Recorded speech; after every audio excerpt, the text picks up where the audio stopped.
Ayan. Para siyang may mata oh, na dalawa oh. Yan. Kain tayo mga idol. Alam nyo ba to? So tawag namin dito ay sa Ilocano, Damortis. Tapos sa Tagalog naman, Kamantiris ata or Kamatsili, ewan. Basta sa Pangasinan naman, Kamantiris ang tawag dito. Ayan. Sa probinsya marami na ito mga idol.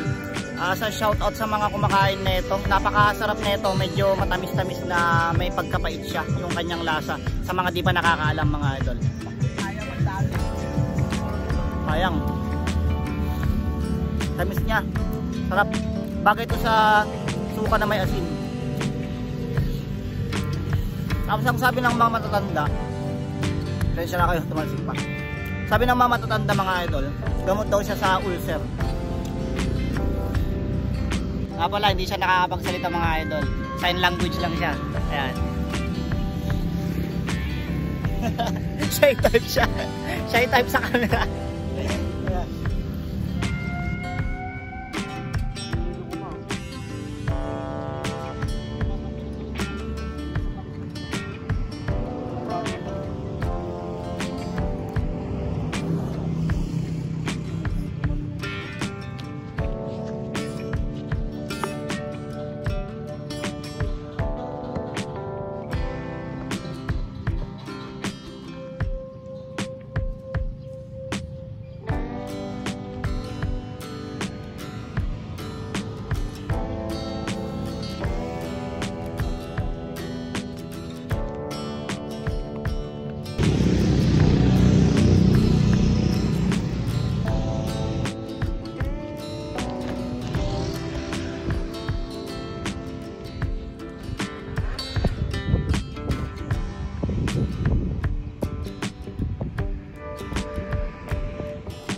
Ayan, subali may kasama tayo dito mga idol na nagpalipad, si Batman.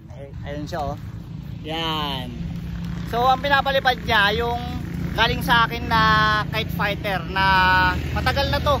Pero sobrang ganda pa rin ng lipad. Pakita ko sa inyo, eto siya. Hindi ko na na-video ang kanina nung itatalang kasi, di ba? Busy rin tayo dito. Eto, pakita ko na lang sa inyo mga idol. Ayan yung sa kanya mga idol. Yan, kite fighter.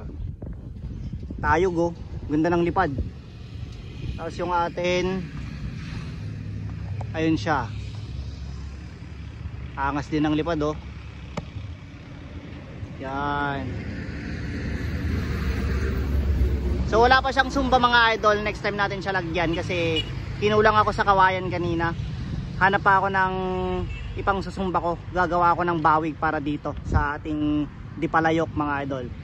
Bali yung kite fighter na yan, sa pinsang ko yan na bata si Gino, kaso nga lang sabi niya benta niya na daw. Binenta niya kay Batman, di ba? Tapos yung lakas ng ata ka. Tapos yung tali niya mga idol, eto, yung alam niyo yung panali dun sa mga ng ampalaya, yung akyatan ng ampalaya, ayan, yung pang agriculture, ayan, ganyan yung tali niya, sobrang kapal. Ayan, mo. Tayo naman, ang gamit natin na tansi, yung luma natin, yung size 130 mm, tsaka pag sa LBS naman 90. Ito siya. Di pa kasi ako nakakabili ng natin, ng bagong tali natin. So itong pinapalipad natin, itong Dipalayok, hindi siya kalakihan, kaya medyo luhod yung tali. Pero okay lang kasi test pay pa lang naman. Bili na lang tayo next time ng tali para dito sa ating Dipalayok. Siguro saktong-sakto dito yung size 50 LBS na na tansi. Banayad yung hangin ngayon, hindi siya kalakasan, hindi kagaya nung mga nakalipas na araw, sobrang lakas, bagyuhan yung hangin. Ngayon, banayad lang, saktong-sakto lang. mahirap magpatayog ngayon ng mga malalaki gaya ng isang dipa, ganun, lalo kapag makapal. Okay, malalaki yung ano, malalaki yung kawayan niya, malalapad, mabigat. Hey, pinapanood niya, oh. Tawa siya, oh.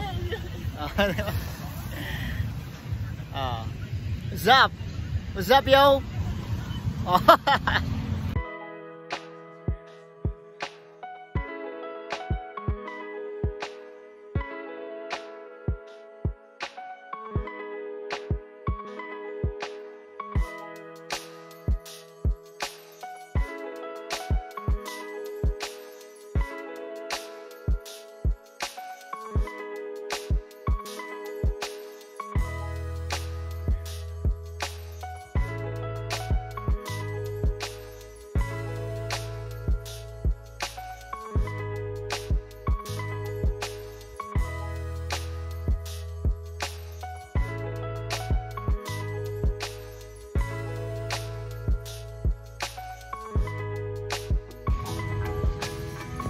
Tayog nung kite fighter, oh, layo. Load nga lang yung tali niya kasi mabigat. Tapos yung di palayok natin, ayan, tirik na tirik yung tali niya. Sobrang payong. Ayan. Oh, di ba? Payong niya. Mas maangas na naman yan kapag may palikpik tsaka sumba, mga idol.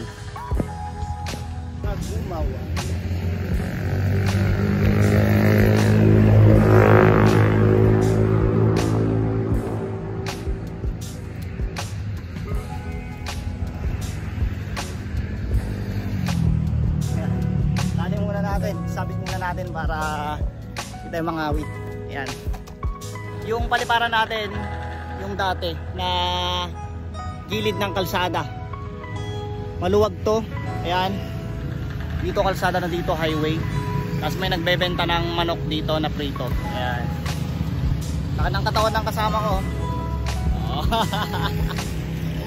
Diba? Yun, kuyad ko, oras na para na. Siguro kapag yung ginawa ko mga 2 dipa o kaya 3 dipa, tatangayin na tong motor, lilipad na yan. Ayun yung aming big bike. Yan, Maton Suzuki. Yan yung kalumaan na malakas pa yung makina. Okay. Ayan. Medyo malabo yung plastic nya, no? So tingnan yung sayo. Iba kasi yung plastic niyan, galing lang sa anong palengke. Yung sayo galing yan ng Batangas. Ay Kuya Franz, ay Chaong pala, Chaong Quezon. Pero kapares din ng mga plastic ng taga Batangas. Gaya ni ano, gaya ng mga plastic nila JB, buloy na JB. Sabi ko. Papa na magawa ka ulit ng ayos mo. Wala na, mahirap na yun. Sira-sira na yung plastic niya. Gawa na tayo bago, bili ka bago sa akin. Yung mahaba, yung flag. Mahaba, yung sa likod ng flag. Yung baga-baga na malaki. Ay ba yung pinakamalaki? Oo. So, mas maliit. Yung jet kite ko, hindi ko binibenta yun. Gawa na lang ako iba. Ayan siya mga idol.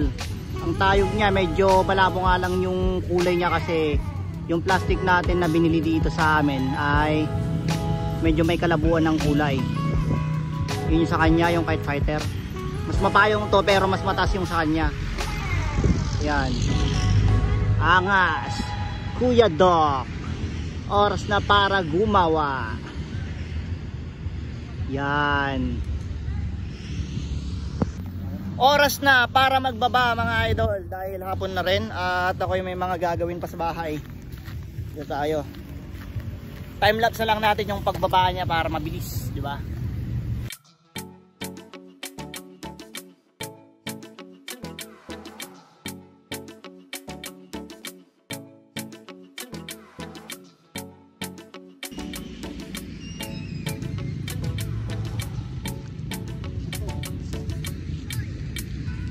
Oh.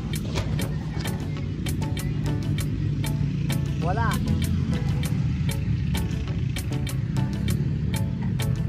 Yan na nga mga idol, success. Nakababa na. Ayun naman si Batman. Binababa niya na yung kanyang jet kite. Ay, jet kite tuloy. Kite fighter. Ayan. So bali yun lang mga idol. Dito ko natatapusin yung video. At syempre sana nag-enjoy kayo. Abangan nyo ulit yung mga next vlog natin mga idol. See you and God bless.